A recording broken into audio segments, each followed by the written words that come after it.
Filled with God, visited by spirits. A Salvia Divinorum trip report by Zissou, uploaded to Iruid August 6, 2011. Prior to a visit to Mexico, I bought some Salvia Divinorum because I wanted to understand the religious mindset before visiting the Aztec and Mayan ruins. I've been fascinated by these cultures since taking LSD at the age of 17 and seeing Aztec lizard men, crocodiles maybe, appearing in my hallucinations. The Salvia was marked 40X, a claim I was dubious about given the likely lack of regulation of legal highs. It was bought from a head shop for £20, I haggled from £25, for an amount that I now know is enough for 4 experiences. I'd also bought but not taken some San Pedro, because peyote was not available. This is relevant later. My experience with hallucinogens at this time had involved 1 LSD trip, 3 mushroom trips of Mexican and Thai, 1 week morning glory trip, and a lot of skunk and hash in my youth. I've also taken cocaine about 20 times, about 20 ecstasy pills, amphetamine a few times, as well as ephedrine. I'm 28, male, weighing 12 stone. I'm not on any prescriptions. That night I had shared a bottle of wine and 4 bottles of beer at a gig. I'd sobered up by the time I was ready to smoke the salvia. I was in a good mood, but a little anxious about what would happen because of the horror stories I had read online. I put on some fairy lights in my bedroom, laid a tie-dye over the bed to make the room more visually interesting, and put Deep Forest on the hi-fi, the only spiritual sounding CD I had with tribal singing in it. Because I was alone, a sitter is advised by the packaging, I tied myself to the bed to ensure that I didn't go walkabout and hurt myself. I tied my left leg to the bottom left corner of the bed and my right arm to the top right. It sounds silly, but I was glad I had done so later, and this strange preparation only added to the ritual feel of the experience. I leaned over to the side of the bed with my free arm to smoke the salvia through a water bong, placed almost out of reach on the wooden floor so I wouldn't knock it over later. Peak experience. I filled the bong and finished its contents in 2 long drags, holding the smoke in each time as I used to with weed. I felt the effects almost immediately and lay down in a mild euphoria with mild visual distortion, most similar to the mildest effects of LSD. I was after a full-blown shamanic experience, so once I had gathered my thoughts, I filled the bong a second time and smoked a second helping in 1 long draw. This time, the effect was hardcore. I got tunnel vision focused on the bong, then sank backwards, and reality fractured with dark linear folds. The music became beautiful and enhanced the experience. The salvia spirits, so I believed at the time, began pulling me with fuzzy green arms covered in eyes to take me into their dimension. Their vague form was a green loop, functioning as both head and arms, with a translucent body in between. They were playful, unthreatening, yet determined, tugging with the music. The whole of my right hand side, the side they were tugging at, tingled pleasantly, whereas to my left hand side everything looked and felt normal, as if only half of me was in their dimension. I wanted the feeling all over my body, so I asked for it and offered my cheek, but that didn't work. The row of spirits pulling me were themselves pulled by another row of spirits, and so on so forth in a relief type hallucination. The forms had materialised out of the background. My tethered leg and arm formed the line between reality and spirit world, and prevented them from taking me, even though I wanted them to.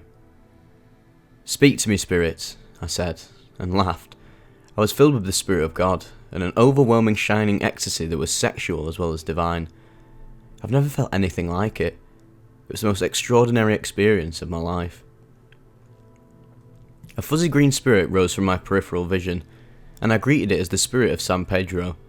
Perhaps it was someone else, unless San Pedro spirit is friends with the Salvia spirits, and wanted to say hello before my next planned trip. The spirit studied me curiously as if it was making its mind up about me, and was then accepting and friendly. The visuals were not as concrete as LSD, but made sense to me because I perceived these spirits as not fully materialised in my dimension.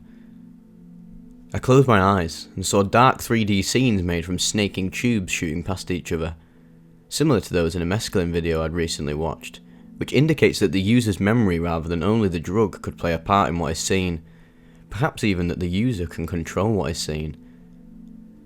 The most powerful part of the hallucination was my belief that the spirits were real. I've no idea how long the peak of the experience lasted, but it felt like 10 minutes. come down. The spirit then left and the Salvia spirits faded away, as they were when I had taken my first hit on the bong. I got some socially conditioned guilt for having such a strong experience and wanted to sober up, so I can imagine how some people may freak out, but the desire for reality was not as bad as the moments of confusion I've had in a mushroom or LSD trip. At this point I resolved that it was a good experience not to be repeated. When I felt ready, I untied my hand and dozed for a bit, enjoying the come down. I had pressure marks in various places on my wrist, indicating that I had been moving around in my euphoria, perhaps even trying to get up. Or these marks were from the spirits pulling me, depending on how you look at it. Given some of the nightmare stories on the internet, I was glad that I had tied myself up, and I would recommend that anyone without a sitter does so. Maybe even do so if you have a sitter, because you are not in control of your faculties whatsoever during the peak experience. The bulk of the trip lasted about 50 minutes, estimated based on the length of the CD I had playing. Conclusion. A visionary and euphoric gateway to the spirit world. The belief and emotional aspect of the hallucinations makes other drugs pale in comparison. The visuals were second only to LSD out of all I've experienced so far. I'll probably do it again sometime, but not for a while. I wouldn't call Salvia recreational at all. It's powerful and to be used with caution. Given the low dose, it is hard to gauge how much to take, so it should only be used in a safe environment.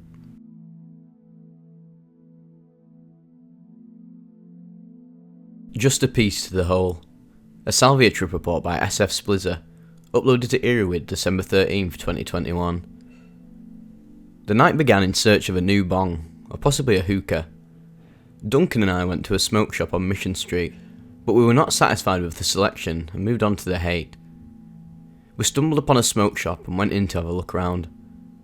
After some time of staring with no real intentions of spending the kind of money it takes to get a new piece, Duncan asked if I'd ever tried Salvia.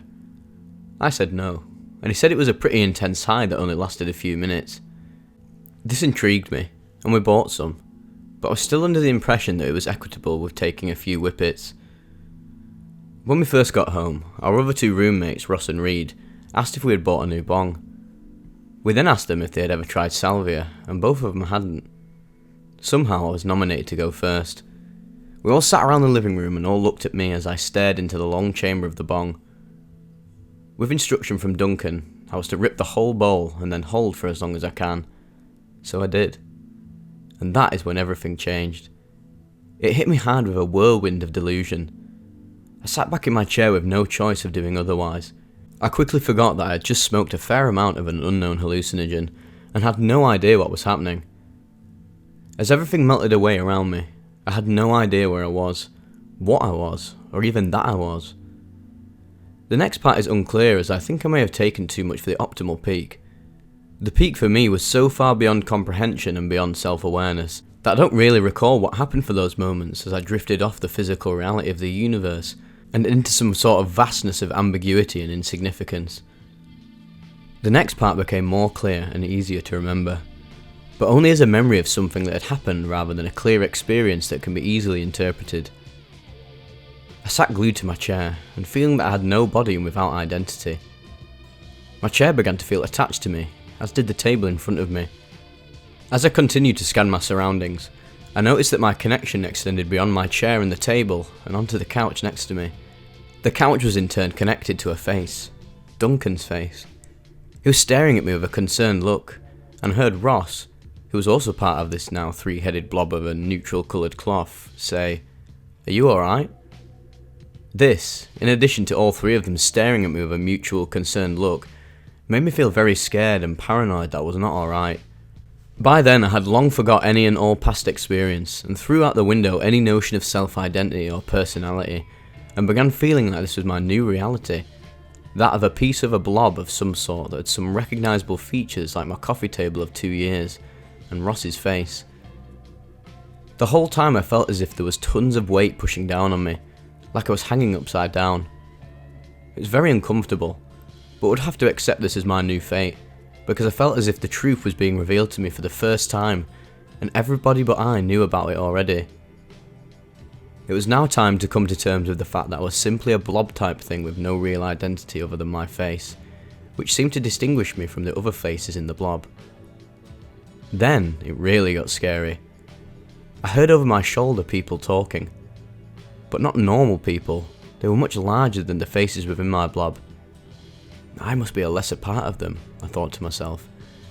And the large being, who reminded me of my mother, or at least I felt a maternal connection to it, said, "I think he's finally starting to get it." The whole room, which was already spinning and had sucked me into itself, became blurry and took on a new form. I was now simply a piece of cloth on the undersleeve of a much larger being. Now the room was really turning over itself, and I felt as if I could almost see around the bend to catch a glimpse at the face of the large being, but was constantly interrupted by the nervous and concerned faces of Reed and Ross, who were now talking to me. I tried to respond to what they were saying, but what they were saying seemed so insignificant compared to what was happening. I felt compelled to explain to them what I was witnessing, but the only words I could muster were, "I see you." This only made them more perplexed and concerned. Reed then left the room in a hurry, which didn't seem possible because surely he was glued to his seat the same way I was. During this whole trip, confusion and fear were the constant emotions that I felt. When he returned, I was beginning to get a grip and realised where I was, and that I was not simply a piece to a sleeve of some greater being. Although, perhaps I saw a glimpse into a reality that cannot be found through conscious thought, and it was manifested as an image of interconnectivity and insignificance. The image of the t-shirt was the primary hallucination in my trip, but other visions were constantly swirling around also, from sounds and memories from my childhood, to soaring through outer space with a feeling of being outside of the universe. When Reed returned with water, I felt scared and wanted the feeling to end. I tried standing, but immediately fell to my knees and spilt the water everywhere. My focus then went to the TV. It seemed that everything that was said pertained to me, how I was feeling and what I was seeing. I remember Mike Rowe saying how something is bending and being pushed around a wheel, and I thought he was speaking directly to me about the universe and or the room. It was as if there was some sort of conspiracy that everyone was in on, but me and the TV shows were now telling me what is real. I felt stupid to have not figured it out before, and yet I was still very confused and frightened. And then as suddenly as it began, it was over. I stood up and felt calm and good. We all had a cigarette, and it was over. The entire trip lasted a little more than 5 minutes.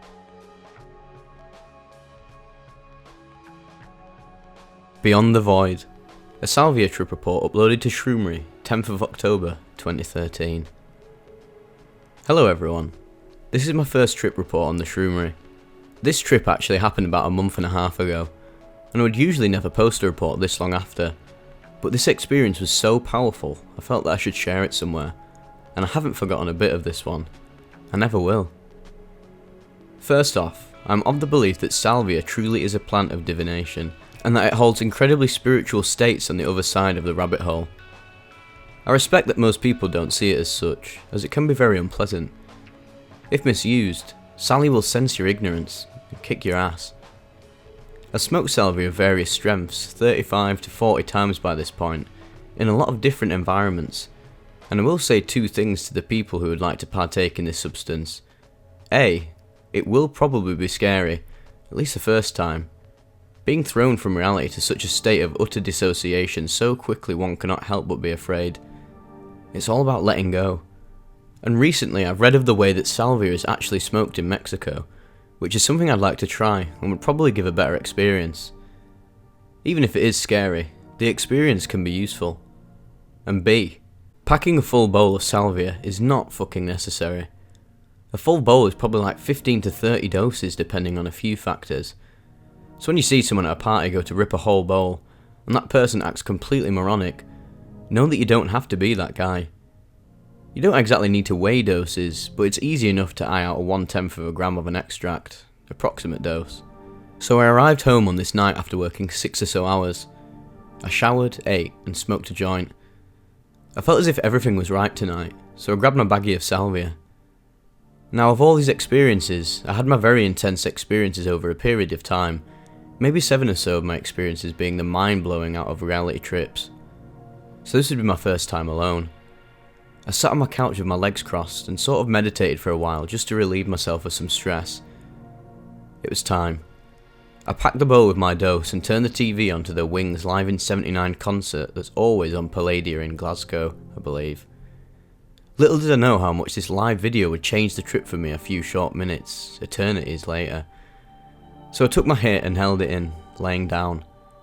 I started to feel it, and then boom, no breakthrough. So I packed another dose. I will note that anyone who isn't experienced with this shouldn't take more doses after the initial, but I had really wanted to trip that night and it felt okay. Long story short, this reloading continued 3 to 4 more times, which I realised after I could have saved a lot of salvia by actually packing it correctly. Use the screen, kids, and hold your smoking the whole time. That was the problem, I believe. I placed the bowl on the floor as I felt it hit me. Wings had just begun a song, so I heard 1, 2, 3, 4, and then it really hit me. I heard those numbers repeated over and over and over and over again. They were embedded within my soul, and I felt the pitch drop lower until McCartney saying these numbers sounded like they were coming through a concentration camp bullhorn. As I lay on my couch, everything began layering very heavily. I was pulled by the force into the corner of my couch while gripping my blanket. So at this point, I was at complete ego death. I knew not who I was, or the house in which I was. Now this really scared me, and things started to spiral. The layers swirled around me and made me feel trapped. I couldn't escape no matter how hard I tried. At this point, I just completely shut my eyes, and I got these odd spiraling closed-eye visuals that kept repeating themselves. Imagine a kaleidoscope, with weird black and white lines instead of colours. This is where it got insane. I opened my eyes and was totally engulfed in darkness. I was surrounded by silence. Looking down, I realised I was not a body. I was just an entity. All that existed were my eyes and darkness. I was dead. When this thought came through my head, I truly and honestly believed that I was dead. I started out trying to make sense of it all and tried to accept my fate. I felt nothing but a sort of agonising emptiness within myself. When I was a kid especially, I was afraid of death. How sudden, painful, and endlessly depressing it can be. I started to flash back to this, and I saw myself as a child sitting at my table in my head. These visions were within my head, but it seemed too realistic not to be happening, and I started to experience it. I watched myself sitting at the kitchen table eating dinner, and I excused myself. I remember this vividly, tripping or not. When I got into the bathroom, I sat there and cried. I bawled my fucking eyes out at the thought of my life being so meaningless and inconsequential. This used to happen a fair amount to me. I've always been somewhat afraid of death. But this time I couldn't get the thoughts out of my head, and as the darkness persisted, I accepted death. I accepted that I would never come back. That wherever I was the place I belonged, and that there was a reason for me dying. Sometimes acceptance is key. I felt these eternities pass until I truly, truly accepted my death, and it was like a fleeting moment of pure bliss. I came back into reality while things were still layering heavily. Sometimes when you come down from Salvia, before you're totally back, there's a nagging feeling that you're in somewhere that you didn't come from. Little things feel off, and it's like a plastic sort of universe. I had it in my head that both of my parents were dead in this world for some reason. So I ran upstairs and saw them laying in bed, taking a deep breath. Then I ran to my piano, as the layers were still happening some, and I just started playing. I don't remember what it was, but it made me feel so much better. Honestly, it was fucking horrifying. Would it change any bit of it? Absolutely not. It was definitely one of the most beautiful moments in my life. And then the awesome afterglow set in. I walked downstairs and poured a glass of milk, laughing when I realised that all of that happened in 4 minutes. Safe trippings, everyone.